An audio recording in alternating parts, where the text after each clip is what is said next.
और उसके पेन को क्योर करना, ठीक है, और उसको लॉन्ग टर्म कॉम्प्लिकेशन से बचाना, ठीक। ये हमारा गोल होता है ट्रीटमेंट का। तो सबसे पहले हम क्या करते हैं कि एडमिशन कर देते हैं उसका हॉस्पिटल में, और क्योंकि हाई रिस्क ग्रुप जो होता है ना, यानी चिल्ड्रन हो गए या फिर लार्ज हाइफीमा के पेशेंट, ये हाई रिस्क पेशेंट्स होते हैं, तो इनको एडमिट करना बड़ा ज़रूरी होता है, ठीक है। मेडिकल थेरापी देते हैं पहले हम। उसमें क्या होगा जी, बेड रेस्ट देंगे, पैचिंग कर देंगे आई की, ठीक है, पैच कर देंगे ताकि जो है ना आई बाल हरकत ना करे उस बंदे की, और उसकी वजह से जो है एक जगह पे फिक्स रहे आई, और चीज़ें खुद ब खुद ठीक हों, ठीक है। और जो है एंटी फिब्रिनोलाइटिक एजेंट्स देते हैं हम, ठीक है, ताकि उधर और ब्लड जो है ना निकले। और एट्रोपिन ड्रॉप्स देते हैं, ठीक है, सेकेंडरी हेमरेज को प्रिवेंट करने के लिए। इससे क्या होगा, ये एट्रोपिन से प्यूपल डायलेट हो जाएगा और इमोबिलाइज हो जाएगा, ठीक है। साइक्लोप्लेजिया है ना, साइक्लोप्लेजिया करती है ये एट्रोपिन। तो एंटी ग्लाउकोमा ड्रग्स देते हैं जी हम, ताकि इंट्राओक्यूलर प्रेशर जो एलिवेटेड हुआ हुआ उसको हम जो है तो एक लेवल पे रख सकें, कम कर सकें, ठीक है। बीटा ब्लॉकर देते हैं, ये भी इंट्राओक्यूलर प्रेशर को कम करने के लिए कार्बोनिक एनहाइड्रेस इनहिबिटर देते हैं। दूसरी है जी सर्जिकल ट्रीटमेंट, ठीक है। एक था मेडिकल ट्रीटमेंट जो मैंने अभी आपको बताया कि ग्लाकोमा का ट्रीट करेंगे, ठीक है, या रेज इंट्राओक्यूलर प्रेशर को, और पैचिंग करेंगे, बेड रेस्ट देंगे, एनाल्जेसिक्स भी दे सकते हैं अगर पेन है बंदे को, ठीक है, और मोस्ट ऑफ द केसेस में होता भी है, ठीक है। और सर्जिकल ट्रीटमेंट क्या है, तो सर्जिकल ट्रीटमेंट में पैरासेंटेसिस करते हैं एंटीरियर चेंबर की, और ट्रेबिक्युलोटमी कहते हैं, ठीक है, ट्रेबिक्युलेक्टमी। देखिए पैरासेंटेसिस का मतलब यह है कि जो ब्लड इकट्ठा हुआ है ना इंटीरियर चेंबर में, यानी इंटीरियर चेंबर का आपको पता है, दोबारा क्या बताऊँ मैं बार बार। तो इंटीरियर चेंबर जो आई बाल का है, यानी लेंस से आगे वाला पोर्शन जो है, आइरिस से भी आगे का, ठीक है, और कॉर्निया से पीछे, उसमें से निकाल देंगे, ड्रेन आउट करेंगे ब्लड को। इसको हम पैरासेंटेसिस कहते होते हैं। ट्रेबिक्युलेक्टमी का मतलब है कि एंगल अगर ब्लॉक हुआ है तो ट्रेबिक्युलेक्टमी करेंगे, ट्रेबिक्युलर मेशवर्क को काटेंगे, जिसकी वजह से जो है तो प्रेशर नॉर्मल हो जाएगा, ठीक है। जो लेंस में कॉम्प्लिकेशन आती है ना, यानी कि ट्रॉमेटिक कैटारेक्ट बन सकता है, ठीक है, ट्रॉमेटिक कैटारेक्ट, उसके लिए सर्जरी की जाती है। फिर लेंस के लिए आपको पता है कि मेडिकल ट्रीटमेंट इफ़ेक्टिव नहीं है, सर्जरी की जाती है। तो पहली चीज़ ट्रॉमेटिक कैटारेक्ट है कि जो ट्रॉमा हो गया उसकी वजह से जो है ओपैक हो जाए लेंस, इसको हम ट्रॉमेटिक कैटारेक्ट कहते हैं। दूसरी चीज़ है फैको एंटीजेनिक यूवियाइटिस। देखें फैको एंटीजेनिक यूवियाइटिस जो चीज़ है ना, वो क्या है, फैको एंटीजेनिक यूवियाइटिस, इसका मतलब है कि लेंस के अंदर की जो प्रोटीन्स वगैरह होती हैं ना, वो लीक आउट करती हैं, ठीक है, और वो पूरी बॉडी के लिए जो होती हैं एंटीजन का काम करती हैं। क्यों?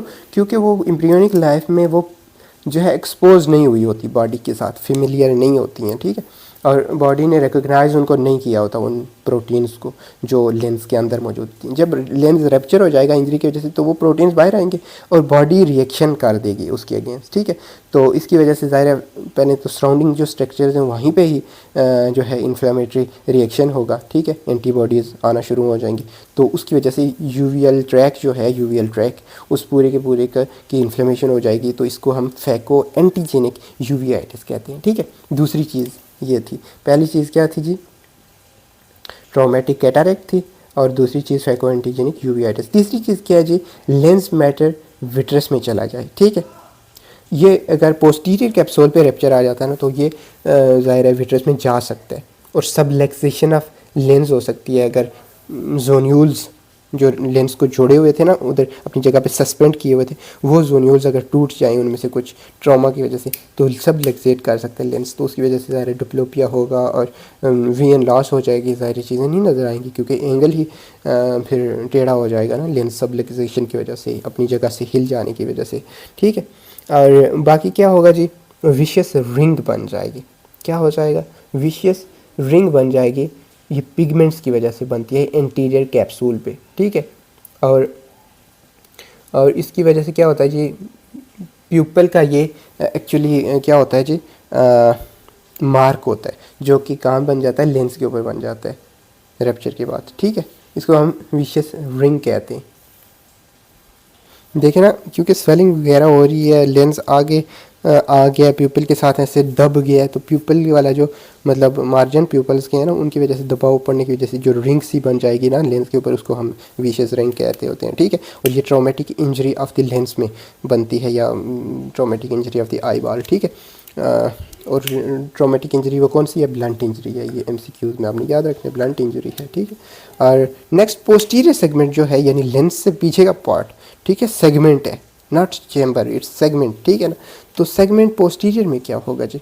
पोस्टीरियर सेगमेंट में होगा जी विट्रस हेमरेज। आपको पता है विट्रस पड़ा हुआ है तो उधर हेमरेज हो सकती है, और विट्रस की डिटैचमेंट भी हो सकती है। और तीसरी चीज़ जो इंपॉर्टेंट है वो आपने याद रखनी, कोमोशियो रेटिनी, ठीक है, कोमोशियो रेटिनी, ठीक है, कोमोशियो रेटिनी या बर्लिन्स एडिमा, ठीक है। बर्लिन्स एक आई थिंक सिटी भी है, ठीक है। और बर्लिन्स एडिमा आपने याद रखना है, ये किसी बर्लिन ने डिस्कवर किया होगा, इस वजह से इसका बर्लिन नाम दिया गया, ठीक है। और इसमें होता क्या है कि ज़ाहिर एडिमा हो जाता है रेटिना के ऊपर, ठीक है। और ये क्यों हो रहा है जी? वेजो पैरालिसिस की वजह से हो रहा है, और ये तकरीबन 6 वीक्स में ठीक भी हो जाता है। लेकिन ये क्या है जी? एक्चुअली बर्लिन्स एडिमा और कोमोशियो रेटिनी है क्या? It is actually an oedema, okay, that occur on the retina due to the vaso paralysis, ठीक। वेजो पैरालिसिस जाहिर है जो उसके ऊपर वसल्स हैं उनकी पैरालिसिस हो जाएगी इंजरी की वजह से, ठीक है, और प्रेशर की वजह से, जिसकी वजह से ये है कि एडिमा डेवलप हो जाएगा रेटिना के ऊपर, जिसको हम कोमोशियो रेटिनी कहते हैं। और ये ब्लंट इंजरी में होता है। ये भी MCQs है और बड़ा इंपॉर्टेंट MCQs है, ठीक है।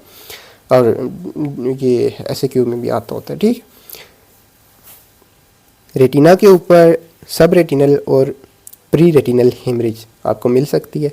रेटिना ब्रेक कर सकता है, ठीक है। रेटिनल डायलिसिस, डायलिसिस का मतलब यही कि रेटिना ऐसे जो है टूट के आगे आ जाए, यानी डिटैच हो जाए, तो उसको हम रेटिनल डायलिसिस, जिस तरह आयरिडो डायलिसिस कहा था ना, इसी तरह इधर भी रेटिनल डायलिसिस है, ठीक है। जॉइंट्स टियर आ जाएगा इक्वेटोरियल रीजन में, यानी इक्वेटर जो आपको हासम बताया हुआ है मैंने, लेकिन ये था ना रेटिना, तो ये इक्वेटर है। तो इक्वेटर का जो रीजन है ना इसका,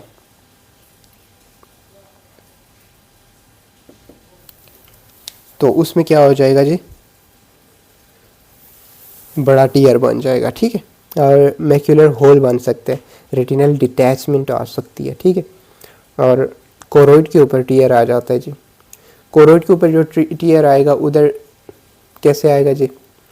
वो लिमिटेड होगा ब्रिज मेम्ब्रेन के साथ, ठीक है। और जो कोरोइड है उसकी तमाम लेयर को भी वो इन्वॉल्व कर सकता है, और उसकी वजह से क्या हो जाएगा? कोरोइड की अगर तमाम लेयर्स इन्वॉल्व हो गई हैं, टीयर हो गया है उनके ऊपर, तो उसकी वजह से जो स्क्लेरा है वो आपको जो है एक्सपोज हो जाएगा बेस ऑफ द टीयर पे। जाहिर है उसके कोरोइड के बाहर की तरफ क्या है जी? आउटसाइड पे, ठीक है, स्क्लेरा है, तो जाहिर है कोरोइड रप्चर होगा तो बाहर स्क्लेरा ही नजर आएगा, सिंपल, वेरी सिंपल, ठीक है। और ब्रूच मेम्ब्रेन, आपको पता है कि ब्रूच मेम्ब्रेन क्या, कौन सी मेम्ब्रेन होती है? जो कि pigmentary epithelium of the retina और कोरोइडल वसल्स के दरमियान में एक मेम्ब्रेन होती है, एक बैरियर का काम करती है, उसको ब्रूच मेम्ब्रेन कहते हैं। और इस सिचुएशन में वो डैमेज हो जाती है, ठीक है ना, कोरोइडल टीयर में। नेक्स्ट क्या होगा? ऑप्टिक नर्व की अवल्जन हो जाएगी, ठीक। This was all about the ocular injury, contusion injury, okay. तो if you have any query you can ask. Thank you, अल्लाह हाफिज़।